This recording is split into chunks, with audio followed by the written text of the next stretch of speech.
along the lines of prime ministers, there was one more little piece of information I'd like to bring to your attention. Little thing. We will launch a new age. This is politics too, huh? This is politics. Oh, okay. Hold on. Real quick here. Here it is. Polly. It's Latin for many. Tick. Now suck your blood. Politics. We need a great reset. Learn to use the dark side of the Force. Bojo no Mo. Boris Johnson announced his resignation yesterday. CNN Politics has this headline, "Why Johnson Fell, but Trump Remains his party's de facto leader. ... For now." It reads, Britain's conservatives just did what America's Republicans never dared to do. They toppled a wrecking ball right-wing populist leader who reeled from one self-created scandal to another and who was accused of flagrantly breaking the law, abusing power, and building his political career on an edifice of lies. And no, this was not written by Chris Shilzilla, folks. I know. Maybe Chris can get some pointers from this guy. What's this guy's name? This is Stephen something or other. Stephen Collinson. Analysis by Steve. After weeks of clinging desperately to office, Boris Johnson finally resigned as the ruling Conservative Party's leader Thursday after a rebellion by his own lawmakers. The party will elect a new leader who, according to the customs of Britain's parliamentary system, will become prime minister. America's Republican Party, however, never turned on Donald Trump in the same way, despite his far more ruinous offenses against democracy than Johnson's. It's not that Republicans didn't have the chance. The ex-president was impeached twice, but most GOP senators chose not to vote to convict him of high crimes and misdemeanors last year, a step that would have barred him from future federal office. The contrasting fates of Johnson and Trump come down to personal factors, electoral politics, and the idiosyncrasies in the political systems of two nations. Johnson was long seen as a vote-winning machine. He was the talismanic figure, like a talisman, if anybody needs that spelled out for them. Talisman, a symbol, a magical symbol, who won a referendum in 2016 that led to Britain's exit from the European Union. Then, in a general election in late 2019, he delivered an extraordinary victory for the Conservatives, capturing post-industrial working-class heartlands in England and Wales that had long been left-wing Labour Party's power base. But Johnson was the author of his own demise. His appeal ruptured over revelations that he had attended parties in 10 Downing Street after ordering his country into COVID-19 lockdowns. How's that? He pulled a Gavin. That's why the Conservatives, who have a long record of mutinying against leaders seen as an electoral liability, finally pounced. A similar fate befell the party's most successful modern leader, Margaret Thatcher, in 1990, and her successor, John Major, went on to win a general election. And it's a very fascinating and it's very eloquent breakdown of what happened to Boris Johnson and the current situation with Trump and just why Trump somehow is surviving. But I think the more interesting implication of this, especially when matched up with Abe, is as there's this pendulum swinging in the populace about conservatism, a re-grasping onto certain conservative values, at least economic conservative values. You've got multiple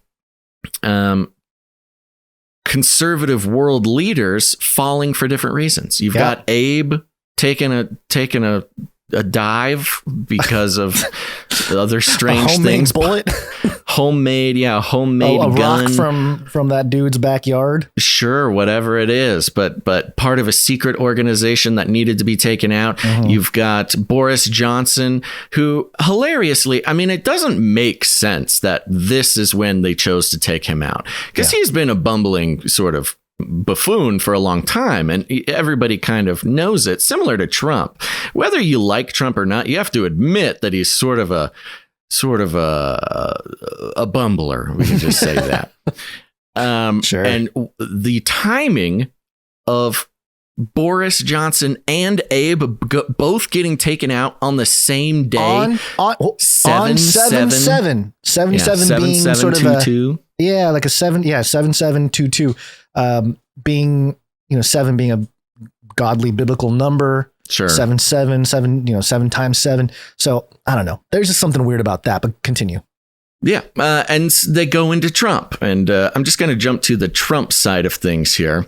Now, I think it's hilarious. We keep seeing over and over, and I see the tweets and I see the headlines, and the media just being like, why is Trump the leader of the Republican Party? But at the same time, they're like, Republicans are turning on Trump, Liz Cheney, blah, blah, blah, blah, blah. Everybody's trying to, even the Republicans don't like Trump. It's like, well, which is it, guys? You got to pick one of them. But okay. An early warning sign for Trump, it says here. Despite the ex-president's enduring strength in his party, it's not impossible that Johnson's demise is yet again an early warning system for Trump. Johnson only survived this long because his party saw him as the best chance of winning power. But when his secret sauce with the voters dried up, he was vulnerable. There are many Republican voters who will never desert the ex-president. Sure. I guess that's a general enough statement that it can be true. Many Republican voters will never desert the ex-president, but Trump's biggest challenge going forward may lie in the possibility that even some Republicans who voted for him in the past come to believe that another America First style candidate with more discipline and less personal drama may be more likely to beat the Democrats in 2024. This possible scenario is one reason why the political stock of Ron DeSantis has been rising fast, though it's unclear whether the Florida government would risk taking on Trump in the primary. Watching the downfall of a truth-challenged populist rule breaker with whom he has long identified cannot have been a pleasant experience for the former president. Quote, as we have seen at Westminster, when the herd moves, it moves, and my friends, in politics, no one is remotely indispensable, Johnson said on Thursday as he announced his resignation as conservative leader. If he is to win back the White House in 2024, Trump will have to resist a similar political force. I think it's a hilarious comparison because, as they noted in the article, Trump was impeached twice, as if. But the Republicans didn't do enough. Yeah, right. They needed to storm the White House is what they needed to do. Right. So, yeah. It's not an insurrection if the Democrats do it. Yeah, that's right. It's a political protest. Yeah, it's a protest. So just an interesting day yesterday. 2 conservative world leaders taken down in different fashions on 7/7/22, and it being used as a warning to Trump, at least as far as CNN analysis is concerned. Right. So, yeah, to conclude this little segment here, which is going much longer than we thought, which I knew was going to happen here. As it always does. So these are all narratives here that spin out of these events.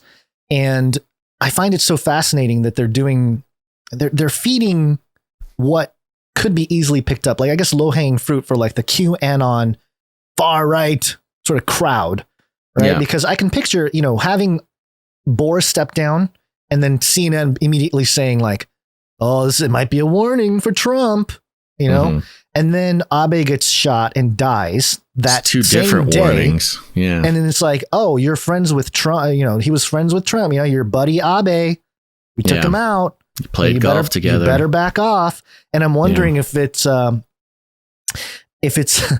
just had this thought. I don't know if there's any truth to this at all, but it's just a thought that came to me. Are they trying to make some kind of equivalent to a Clinton body count for Trump? You know what I mean? Like, everybody associated with Trump starting to die, get shot, getting taken out. Yeah, I hear you. I'm thinking of something in a different way. You think of both of these things happening at once. You have Boris sort of resigning, giving up his political power, right. Or you have the ex-prime minister who was running for power being taken out. It's almost like a It's an ultimatum, right? And to Trump, like, hey, Trump, you got two options: either step down or be stepped upon. Interesting, yeah. No, I remember the fake screenshot of Trump in a casket on The Simpsons. Remember, people shared that around, like, oh my gosh, they killed Trump in the thing, but it was a fake thing; it wasn't real. Sure. But anyway, it's just one of those things that came to my head, and I'm sharing it here because. Okay. We don't connect dots. You connect the dots. We just share the dots. We just read the news, folks. But there you go. The conservative uprising is a theme that, I don't know. I think we got to keep an eye on because it is sort of our, I don't know. I guess you and I are more conservative in terms of, policy or economics. Many things, yeah. But we're not violent or we're not telling people to blow things up or, Of course not. I don't even know why you would say such a crazy thing. I'm saying it because that's kind of what the way the conservatives have always been talked about. But now there's going to be some portrayed in the media. But now there's going to be some meat to those words. We got a guy. Boris stepping down. There's all sorts of things. Guns, lots of things happening at the end of the week here, which is a noted strategy of those in politics and the media. It's called the Friday Surprise, as everybody doesn't care about news because we're moving into the weekend, baby, because it's Friday gone.